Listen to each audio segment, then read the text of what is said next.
Are blue zones BS? Well, according to one paper that just came out, they absolutely are. If you don't know what a blue zone is, I don't blame you. Blue zones are apparently, supposedly, places where people live exceptionally long lives. But this researcher is saying now that they're really just famous for really poor record keeping and pension fraud. I'm going to tell you all about it in my video right now.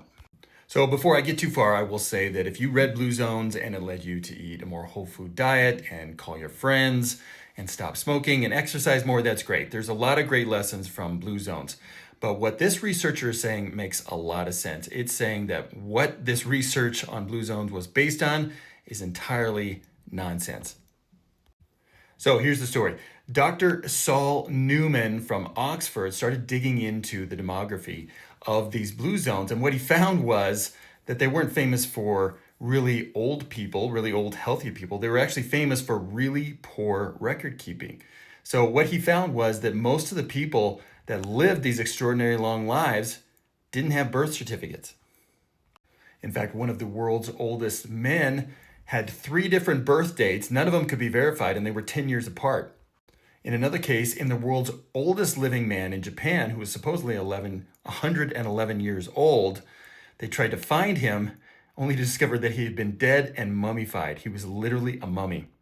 The problem in several of these zones, like Italy, Greece, and Japan, is that the record keeping had gotten totally destroyed by World War II. In the case of Okinawa, Japan, the Battle of Okinawa had burned almost all public records in the 1940s.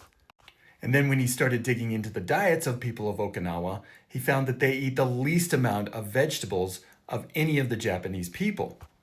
He also found in places like Sardinia, Italy, that they seem to have a lot of centenarians or 100-year-olds, but hardly any 90-year-olds. That didn't make any sense. Then it snapped into focus when he realized that a lot of these countries have elderly pensions. It's the same thing as Social Security that we have here in America. You're saying, so what? What does that have to do with anything? Well, if you're in an area that's famous for really poor record keeping and grandma dies, but grandma's getting a check every month, are you going to tell the government that she's dead? No, you are not. In fact, in Japan, when they tried to find 234,000 centenarians, they could not verify that these people were alive. So these records that the Blue Zone people supposedly dug into and found all these centenarians, all these 100-year-olds, are actually dead people whose family is collecting their Social Security checks. Throw in the fact that Greece is actually one of the most obese countries in Europe. Its obesity rates are really not that much different than the United States.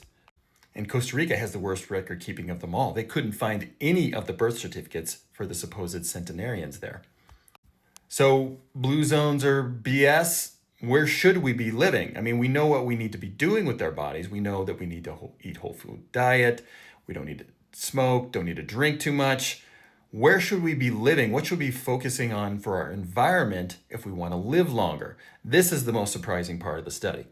The places with actual recorded great longevity statistics that could be proven with birth certificates and death certificates and health data, well, they're some of the biggest cities on the earth. Tokyo, Hong Kong, Singapore. So why is that? Well, I'll tell you about it in the Blue Zones Are BS Part 2. I'm the Healthy and Living Dad, and now you know.